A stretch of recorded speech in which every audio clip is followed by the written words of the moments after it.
găsiți la Academia de Frumusețe, primul reality show concurs adresat stiliștilor. Săptămâna trecută i-ați cunoscut pe cei 18 cursanți care au trecut de primul examen. La secțiunea de hair îi avem pe Alin Lazar, Andra Rarău, Cristi Moga, Simina Florian, Tamaș Botar, Mădălina Antonescu, Mirela Doboș, Alin Cireș și Teodora Matei. La make-up concurenții sunt Loredana Costeniuc, Fiorella Ghere, Dana Șerdean, Ioana Mălai, Sonia Jimborean, Erica Tornai, Adriana Călina, Viorica Bâlc și Nisrin Bentaleb. În prima etapă, concurenții vor fi supuși la probe individuale, urmând ca rând pe rând să fie eliminate câte 3 persoane din fiecare secțiune. Cei 12 care vor intra în faza a doua a concursului vor forma 6 echipe, câte un hairstylist și un make-up artist în fiecare echipă. Pentru concurenți, Academia de Frumusețe este o șansă. Este efectiv rampa de lansare care nouă ne-a lipsit. La final, o singură echipă va fi declarată câștigătoare și se va bucura de cursuri de perfecționare de lungă durată și de premii în produse oferite de Paris Saks și L'Oréal Professionnel. Concursul este atent jurizat de trainerii Eduard Dăbăcan, Radu Grindean, Ramona Oaneș și Daisy Chioreanu, iar cerințele sunt mari.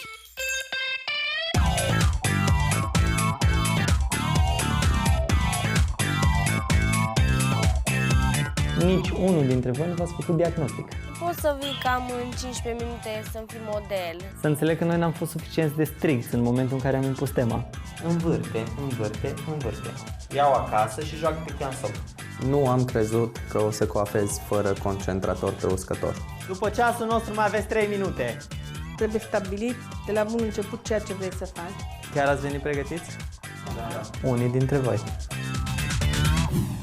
Trebuie menționat că prima probă, cea de astăzi, nu este eliminatorie. Deocamdată, trainerii vor să-și dea seama mai bine la ce nivel se află concurenții. Tocmai din această cauză, jurații par dispuși să-i ajute pe cursanți. Asta nu înseamnă că exigențele vor fi mici. Într-un salon de top nu se practică și clientele nu te lasă să folosești instrumente de căldură mare, cum ar fi placă sau ondulator, pentru coafatul casual, pentru coafatul de zi cu zi. Pentru asta am ales la prima probă să coafăm cu peria.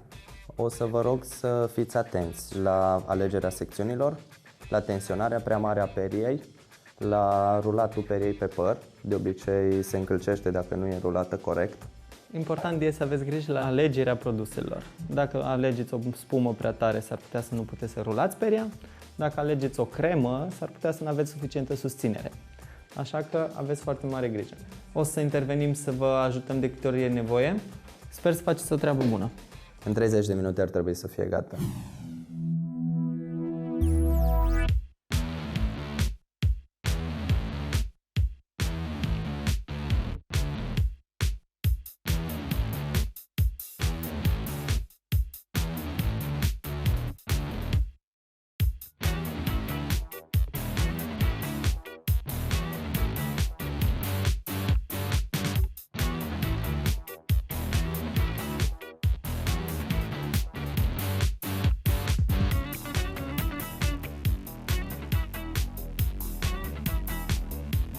Pare promițător ce se întâmplă în salon și aparent totul curge bine, însă apar și probleme, deși cerința a fost cât se poate de clar exprimată.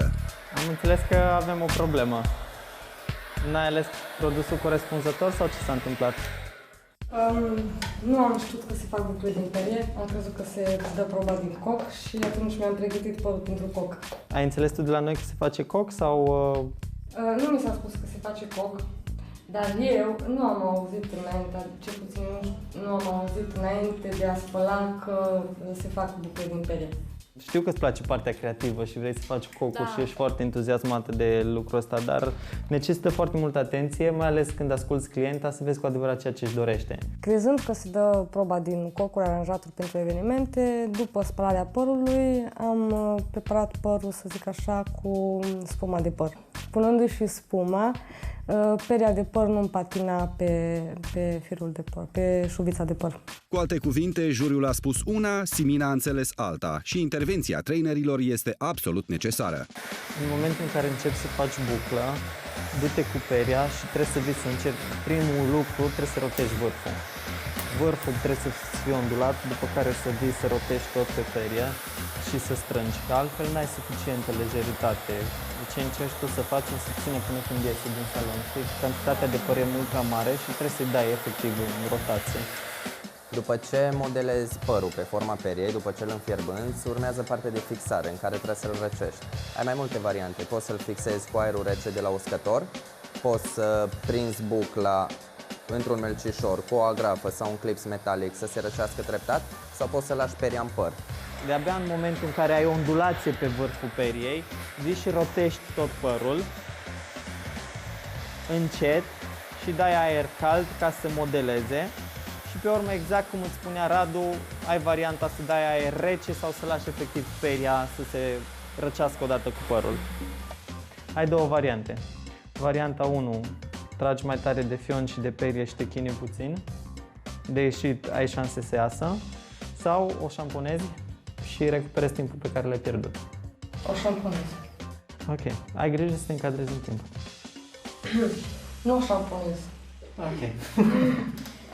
Spor la treabă. Mersi.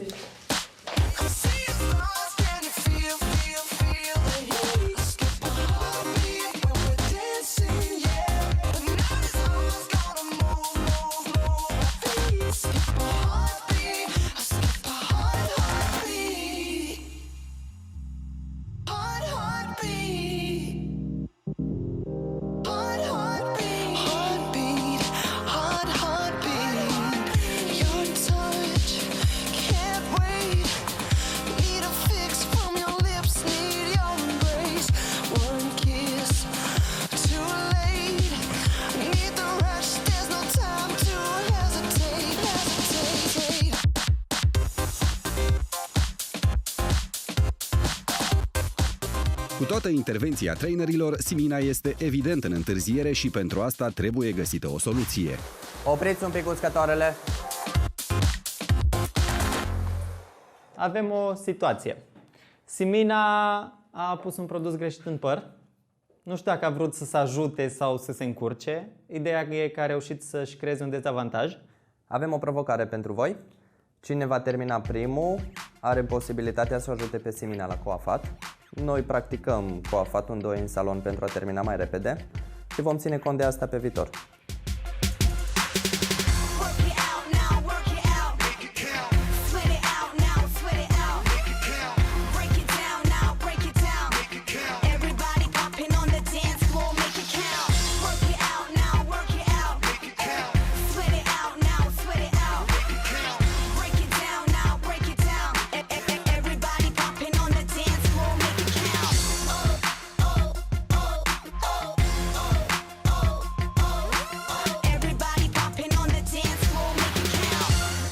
Alin Cireș este primul care termină proba și la sugestia juriului alege să o ajute pe Simina. Acum nu știm dacă ar fi făcut asta în cazul unei probe eliminatorii. Probabil că nu.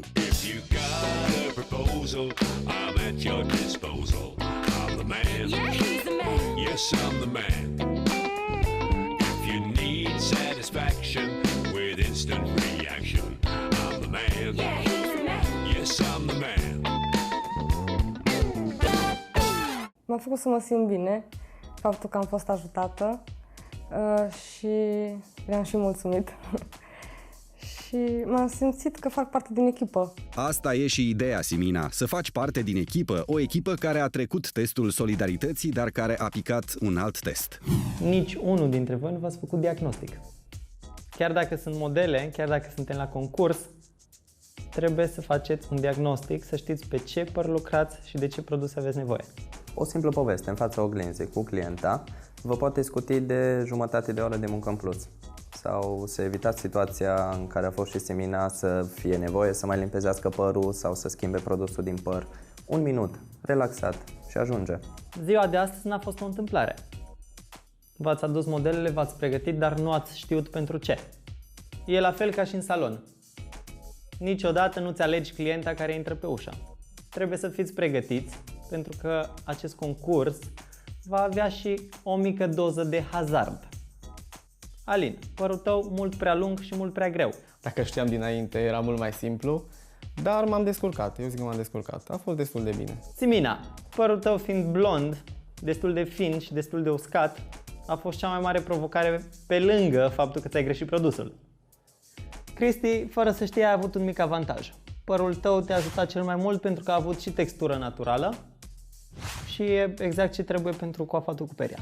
Alin, părul tău din nou, natural, doar cu vârfurile deschise, foarte greu, buclele se lasă. Modelul a avut într-adevăr un păr destul de greu de modelat numai din perie. A fost un păr bine hidratat și pentru a-l coafa ar fi fost nevoie de o temperatură mult mai ridicată ca să putem scoate un pic apa din păr. Teo. Puțin te-ai pus în dificultate și prin faptul că ai aplicat balsamul pe rădăcină? Era mult prea aspru, domnișoara a avut o decolorare înainte. Eu am încercat să fie mai maleabil, dar se pare că am gafat-o un pic mai mult. E cea mai mare greșeală care o fac și clientele acasă. În momentul în care se șamponează, 90% din ele, fără să știe, aplică balsamul direct de la rădăcină până pe vârfuri. Balsamul se aplică doar pe lungimi și vârfuri. Niciodată nu-l puneți pe rădăcină. După aceste observații generale, urmează jurizarea atentă a muncii primilor concurenți. Ai făcut în general o treabă bună, dar te-aș ruga să te miști mai repede. Și pe lângă asta aș prefera pe viitor să lucrezi pe secțiuni mult mai curate. Ce se vede din faptul că ai lucrat pe secțiuni un pic mai dezordonate sunt firicelele electrizate care stau pe deasupra, stă puțin prea fluffy. E o coafură, aș zice eu, puțin mai elegantă, așa în bucle, mai fluidă, ar trebui să fie destul de finisată, să nu ți se vadă toate antenuțele ridicate. Mai multă atenție la rulatul părului pe perie și îți convins că ți iese și mai finisată. Această probă nu este neapărat concludentă, nu putem să ne dăm seama foarte exact de toate calitățile pe care le au stiliștii. Aș putea spune că dacă nu știi să coafezi cu peria, nu înseamnă neapărat că nu știi să tunzi, să colorezi sau să faci un coc. În momentul în care rulai buclele, trăgeai foarte tare fionul și peria în sus. La lungimea de păr pe care o ai aici nu te ajută, în afară de faptul că te obosește. Așa că dozează-ți efortul în funcție de cât e nevoie, nu faci mai mult. Îmi place mult cum ai corectat buclele. Inițial am crezut că o să-ți iasă puțin mai drept, pentru că ai tensionat foarte mult peria. Având o lungime așa de mare, e destul de greu să faci volum. Da? Aici ai nevoie de tapaj, de produse cu menținere. Ce am observat și chiar am vorbit pe parcurs ce lucrai, agrafele care le prinzi la rădăcină pentru susținere ar trebui prinse la rădăcină. Suficiente clipsuri și le-am pus. Ok. Ca să mențin curată partea deasupra. Bun, e ok. Ai făcut o greșeală care e pe dedesubt și nu se vede. Per general îmi place chiar mult cum arată domnișoara, poate să meargă liniștit un cocktail. Faptul că vin cu modelul pregătit, adică aranjat din cap până în picioare, păr, machiaj, rochie, de fapt părul aici îl fac, eu cred că mă ajută, adică arată mult mai bine produsul final. Astăzi Liga Băieților a fost în frunte și vă mișcați bine la perie. Nu vreau să fiu rea, dar cred că fetele au un pic mai multă creativitate într-o anumită latură în domeniul ăsta, iar băieții sunt mai tehnici. Eu cam așa văd lucrurile în echipa noastră. Până la urmă tot un coc ai făcut. Am început să fac. Ai început să-l faci? Da, este pe jur. Bucle cu peria facem astăzi. Da. Vrei să-ți pui neapărat amprenta în orice? În general, cam asta fac. Să înțeleg că noi n-am fost suficient de stricți în momentul în care am impus tema. Ba da. Știu că ai întâmpinat câteva greutăți. Ți-am spus 1. Dificultate produs, 2. Dificultate păr, 3. Dificultate factor excesiv de creativitate.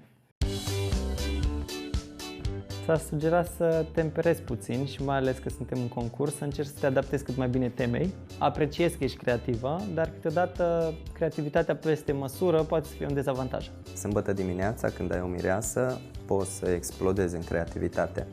Coafatul de zi cu zi e asta care l-a făcut toată lumea. Mă așteptam din partea ta, având în vedere că ai un model un pic mai dificil, să te folosești de toate aturile.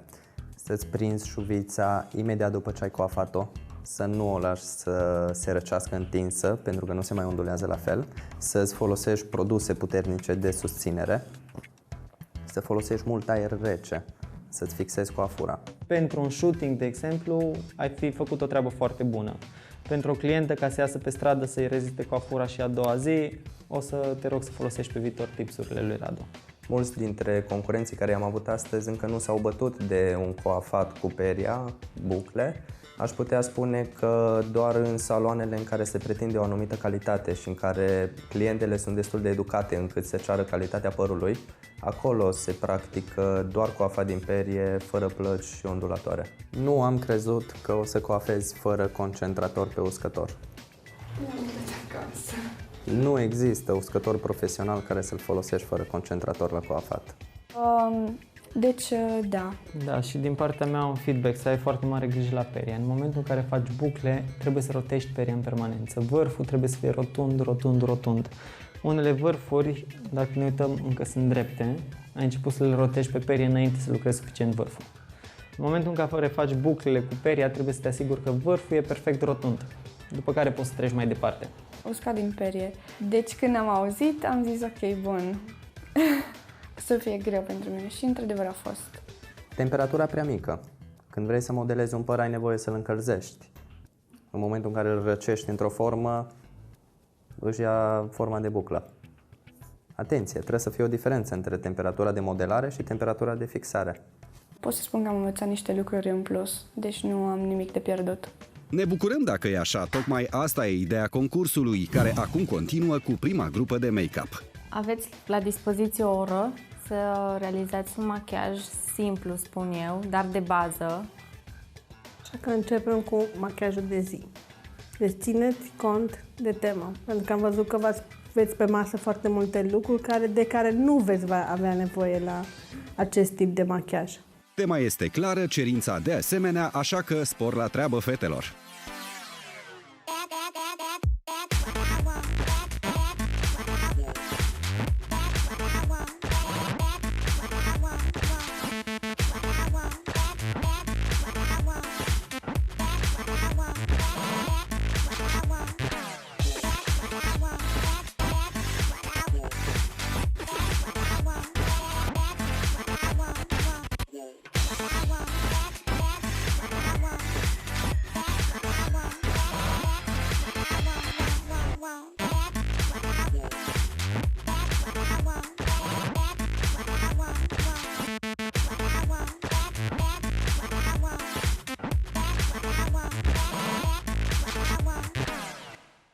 A trecut deja o jumătate de oră de la începutul probei, timp suficient pentru ca trainerii să-și facă o primă impresie.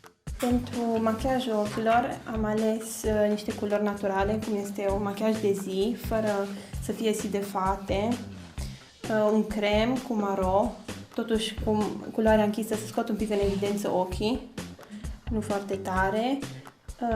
Am conturat un pic sprâncenele. Am aplicat un blush, un ruj cu nude și deasupra niște gloss ca să mărească un pic, deoarece are buzele destul de mici. În zona ochilor am pus un maro brun, care l-am estompat foarte bine, un pic de roz și un creion nu foarte intens. Încerc să corectez cât mai bine trăsăturile, cu foarte puțin fond de ten ca pielea să respire pe parcursul zilei. Am încercat să ofer un pic de strălucire în obraj, cu o pudră un pic culoarea piersicii, aproape. I-am scos în evidență genele, care le are extraordinar de lungi și frumoase, iar pe ochi am încercat să merg pe nuanțe cât mai naturale, aproape spre nude. La machiajul de zi am încercat să-i evidențiez foarte puțin ochii și am evidențiat un pic buzele cu un pic de gloss și pomeții. Întâi am aplicat un balsam pentru buze, un tratament special pentru că modelul avea niște buze puțin crepate și apoi am adăugat un gloss, urmează să adaug și rimelul, mai am câteva lucruri de finisat și cam atât.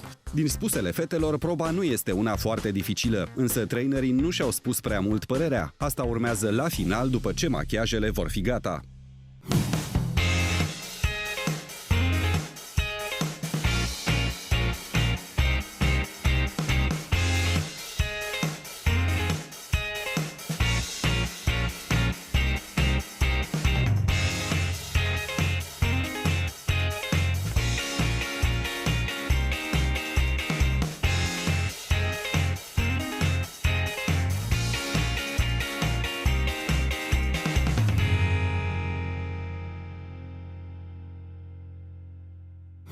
Eu n-aș urcat așa de mult cu umbra sus.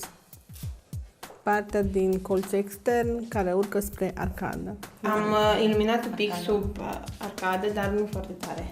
Am zis să nu iasă prea tare în evidență. E puțin prea închis pentru un machiaj de zi, prea Prea tare.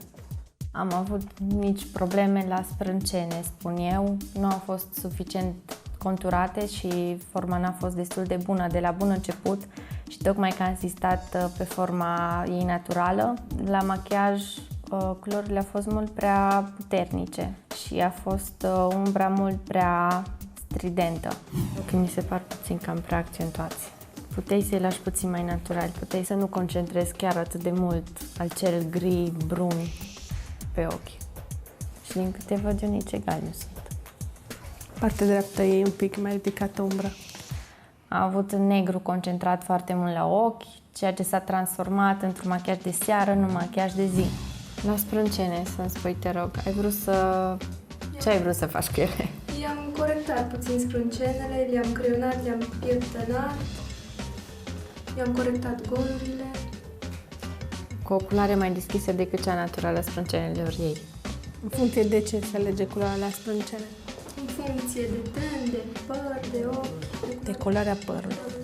M-a dezamăgit, sincer. A făcut un machiaj nu tocmai de zi. Mă așteptam la mult mai multe din partea ei. Denisa are un ten destul de gras, așa că am aplicat o bază de machiaj matifiantă. Am aplicat apoi și un fond de ten pentru sebum control. Sprâncenele. Sprâncenele, știu că sprâncenele trebuie să fie în aceeași nuanță cu părul. E o mică neconcordanță, dar în momentul în care faci corectura pe sprâncene care nu sunt decolorate și aduse la culoarea părului, nu le accentuezi mai tare. Proba de azi mi s-a părut mai ușoară decât cea de la preselecții, nu neapărat că nu a fost la fel de tehnică, doar că la preselecție am avut mai multe emoții, astăzi m-am mai liniștit și sper că am făcut o treabă mai bună ca și la preselecții. Sonia a avut un model frumos și blond și cu toate astea a făcut niște sprâncene foarte închise. Am încercat să-i alungesc puțin fața prin corectarea obrajilor. Fruntea la fel am încercat să nu pară atât de lată și tâmplele am încercat să pară puțin mai scobite. A realizat un machiaj de zi corect, îngrijit, curat. Are un plus mare de la mine. De la plusurile și minusurile probei de machiaj, ne întoarcem la proba de hairstyling, unde apare o situație complicată. Deși astăzi nu avem un examen eliminatoriu, totuși, ca să-l treci, condiția este să te prezinți cu cele necesare.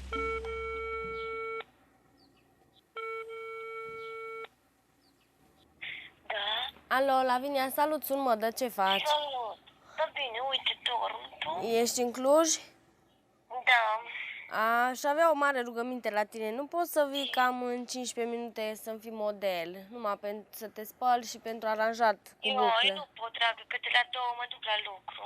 Păi acum de la 9:30 până la 12.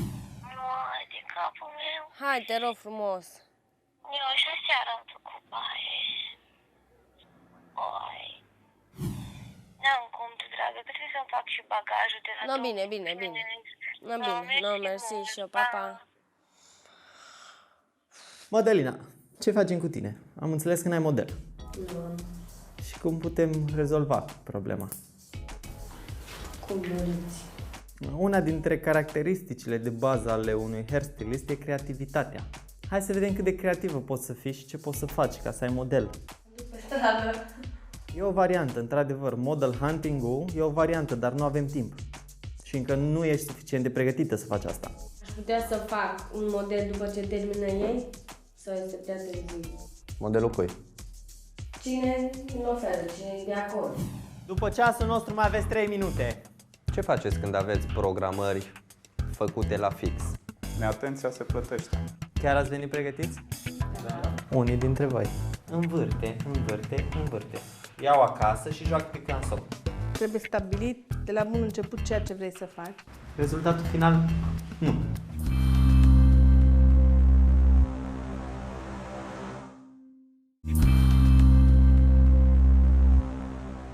Așadar, am revenit din pauza publicitară. Și ce credeți voi că s-a întâmplat între timp? Mădălina a plâns, dar nu vă arătăm decât atât. Teodora a strâmbat din nas, dar iarăși nu vă spunem exact de ce. Apoi am mai tăiat noi la montaj și am rezolvat-o așa.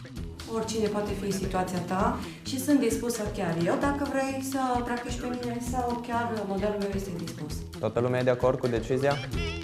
Da. Ok. Personal cred că toleranța noastră față de situație i-a determinat pe colegi să o ajute cu un model. Dacă la sfârșitul acestei probe trebuia să eliminăm pe cineva, sunt convins că Mădălina deja era acasă, nimeni nu o ajuta. Aveți exact 45 de minute să terminați un coafat. Vă doresc spor la treabă!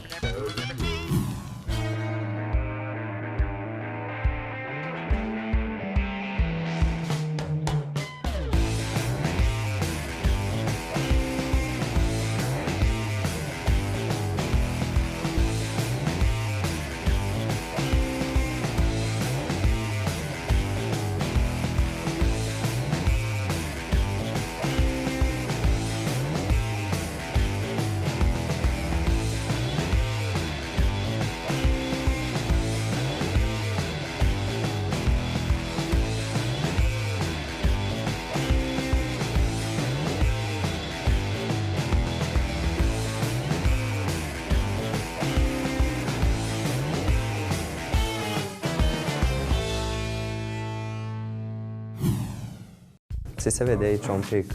Nu știu, lasă, du-te, hai, trage, fă. Dacă nu eram în concurs, aveam timp, nu eram agitat, lucram lejer, puteam să fac altceva.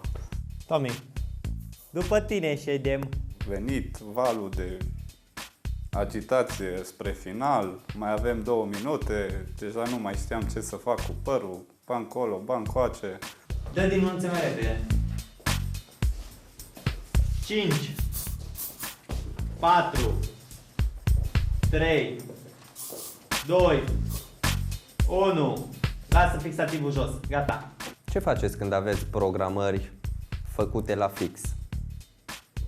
Ai întârziat dimineața 15 minute, mergi cu aceeași întârziere până seara. Sau ce faceți? Vă grăbiți și nenorociți o clientă? Timpul e foarte important pentru fiecare. La fel ca și grupa cealaltă, sunteți penalizați cu toții pentru că n-ați făcut niciun diagnostic la păr. Ce produs ai folosit înainte de a coafa? Ulei mitricoid. Uleiul de netezire îl folosești când vrei să netezești părul. Tu ai făcut o coafură cu textură, o coafură care trebuie să aibă un indice de menținere puțin ridicat. Da, dar având firul mai deteriorat, am vrut să-l hidratez puțin, să nu arate foarte urât. Ok, împreună cu modelul sau cu clienta ta stabilești niște priorități. Vrei să-ți repari părul, nu poți să-ți faci o coafură cu prea mult volum. Vrei o coafură cu volum, te programezi în viitor la un tratament. Ok? Aici ești la un concurs, ai o probă de bucle. Nu cred că asta era prioritatea, să repari părul astăzi. Când faci buclele, rotește peria. Învârte, învârte, învârte. Ia-o acasă și joacă-te ca în somn. Ai lucrat mult, ai risipit multă energie să prinzi fiecare șuviță în parte, dar pentru că nu ai ales produsul corespunzător, pot să spun că ai muncit aproape degeaba. Eu încă nu am terminat cursul de hairstylist și mulți au experiență, eu nu am experiență. Din neatenție, din neștiință, din numai tu știi ce, ai început șamponatul cu un balsam. Da. Un balsam aplicat la rădăcină, da. Îți scoate tot volumul, dezechilibrezi scalpul, îi se va îngrășa destul de repede părul. Am făcut o greșeală la început, din neatenție, eram agitat, n-am fost atent, am pus balsam în loc de șampon. Pe urmă nu știam cum să scot balsamul din păr. Să ai grijă la ergonomie când lucrezi, pentru că la un moment dat făceai și fitness în același timp în care coafai. Era foarte simplu să-ți lași scaunul mai jos, să nu mai coafezi la etaj. Da, îmi place să fac și sală în timp ce lucrez. Am înțeles. Ok. Îmi păstrez părerea. Tehnica e bună. Rezultatul final, nu. Până la urmă, plătești. Neatenția se plătește. Deci, până la urmă, cine a coafat? Mai mult eu. Și dumneavoastră? Am reușit 2 semi-bucle. Semi-bucle? Da. Astăzi suntem numai la concepte. Bucle drepte, semi-bucle. Vreți să reinventați coafura? Nu știu ce aveți cu ea. E simpatică foc. Locul de unde vin eu se practică alte modalități de a aranja părul, deci pentru mine e o noutate. Deci am auzit, dar n-am văzut și... Da, noi vrem să vedem mai mult decât să auzim. Ne place și să auzim, dar vrem să vedem treaba. O să cheamă acasă. Zic, unde să mere? Zic, am vine training, trebuie să învățăm. Și pe data viitoare facem ce învățăm azi. Să fiți atentă, 1. La cum secționați părul, 2. La căldura fionului, 3. La perie, 4. La produs, 5. La textura părului. Dar unde ați găsit-o? Și tot îmi spuneți că veniți de la Turda. Și eu vin de la Gherla. Nu contează de unde venim. Contează cum suntem noi ca și oameni și ce vrem să facem. Urăsc ideea să aud că numai în Cluj sau în București sau în Timișoara sunt stiliști buni. E, nu știu, ca și cum ai spune că iarba crește numai într-o anumită zonă a țării. Aveți la dispoziție până la următoarea etapă să lucrați din greu, veniți să ne demonstrați că știți cu adevărat să faceți aceste bucle și trecem mai departe. Pentru că acum nu facem eliminări. Doamna Mirela e o drăguță, e simpatică, foc. Ea a învățat meserie de capul ei și să înveți de unul singur e greu. Dar mă gândesc că se descurcă. Că dacă a supraviețuit până acum, înseamnă că nu lucrează rău. Madalina, se vede destul de clar unde ai lucrat tu. Am fost atent și la tehnică, te miști destul de bine. Vreau să văd un look final de la tine. Și probabil, într-una din ediții, va trebui să recuperezi să faci 2 modele. Având promisiunea Mădălinei că se va revanșa, ne întoarcem la machiaj, acolo unde Nisrin, Ioana și Dana sunt pregătite să ne arate ce știu. Ne reîntâlnim pentru prima probă de concurs. O temă ușoară, zic eu, machiajul de zi. Aveți timp 45 de minute. Spor la lucru.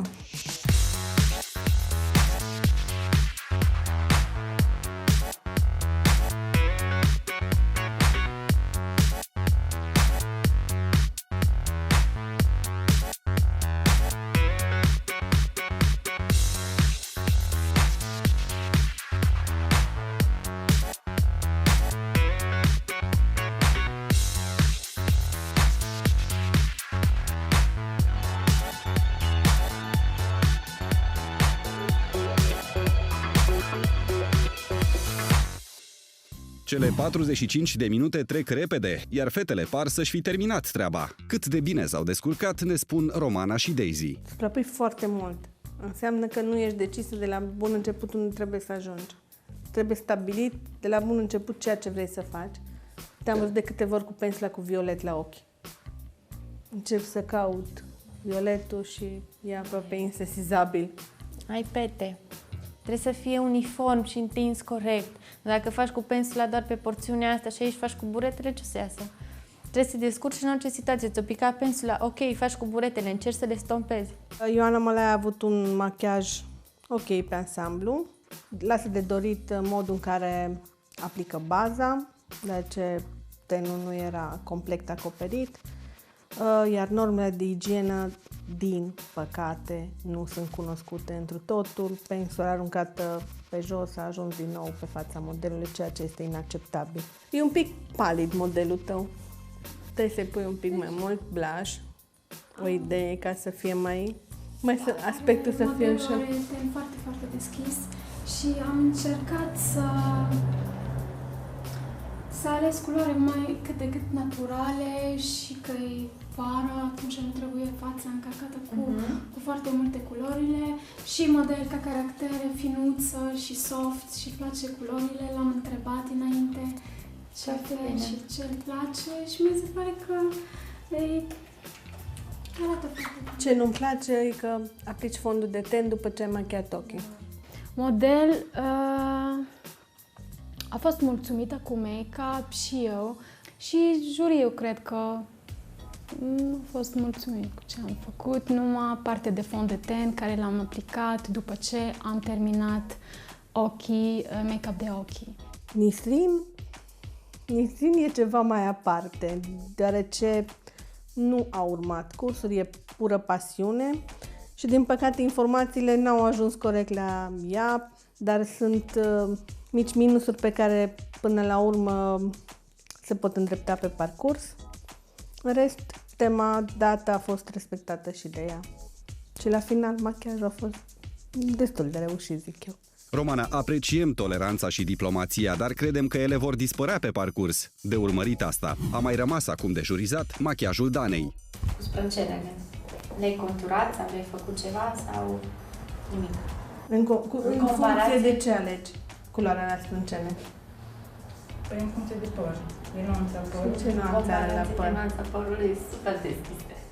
E gri. Da. Iar tu trebuia să o duci un pic înspre culoarea părului. Eu zic că este cel mai reușit machiaj. A respectat întru totul tema. Tema a fost curat, machiajul impecabil.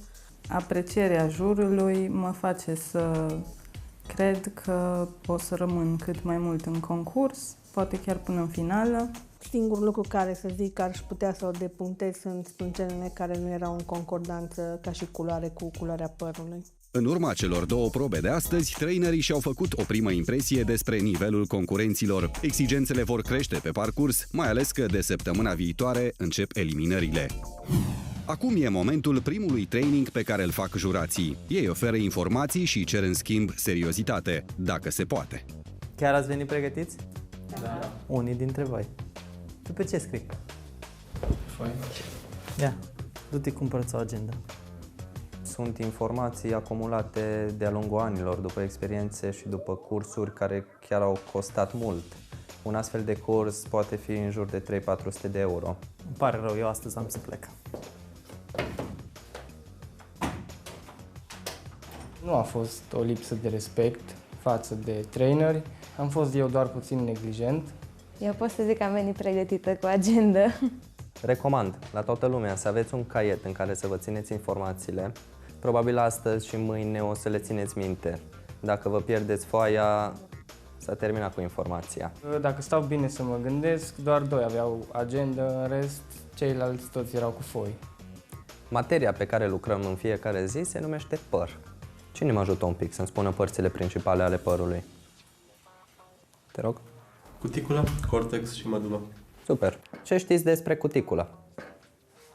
Cuticula este ca o armură pentru firul de păr care protejează structura firului de păr. Perfect.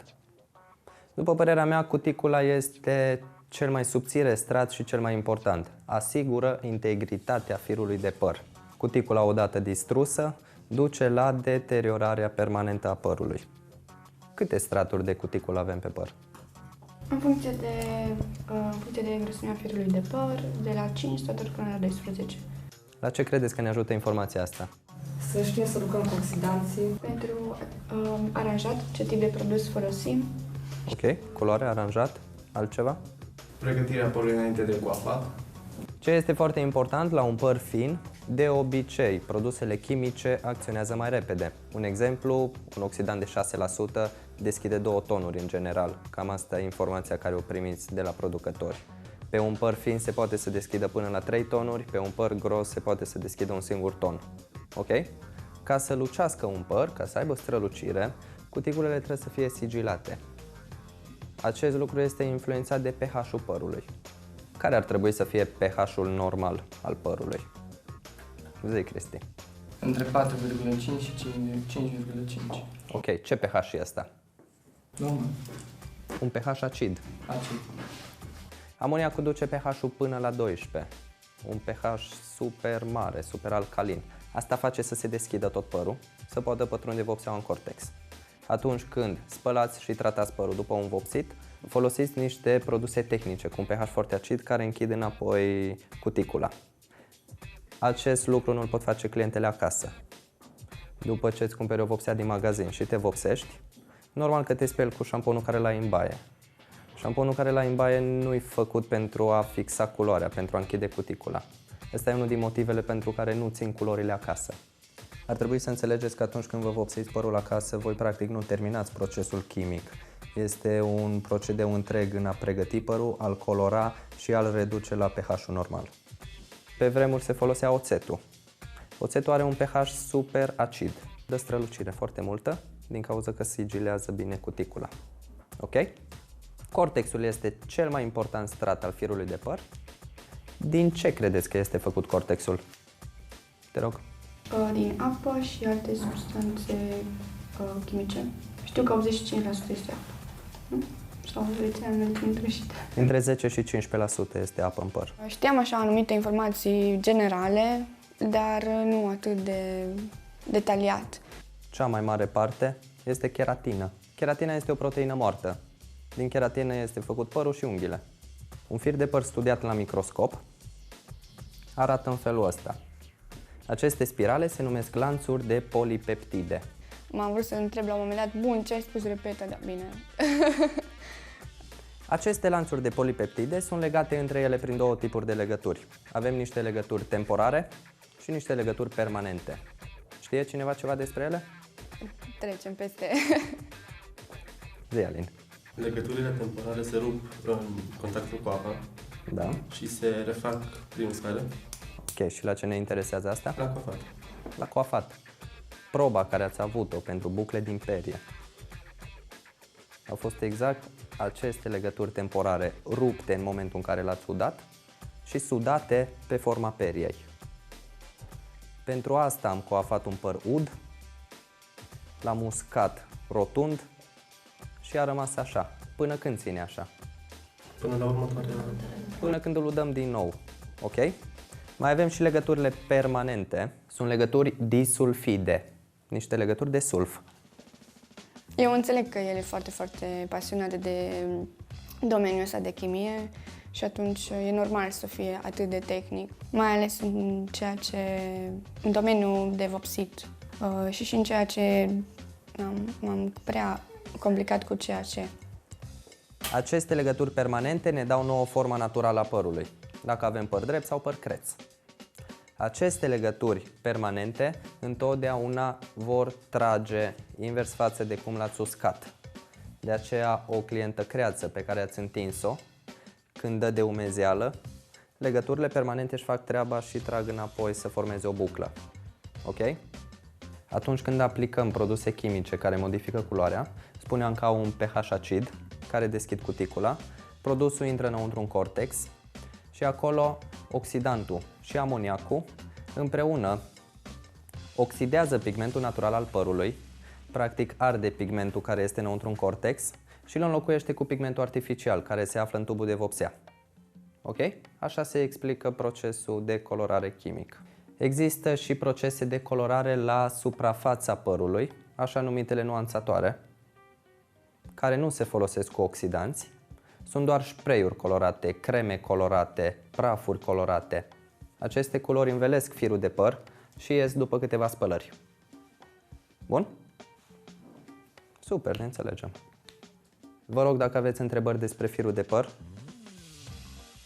Deci eu folosesc de foarte mult timp vopsele blonde de diferite marci și am încercat să vedem care îmi face cel mai bine. Atunci când investiți bani în produse de îngrijire a părului, ar trebui să țineți cont de sfaturile specialiștilor și să vi le cumpărați în urma unui diagnostic.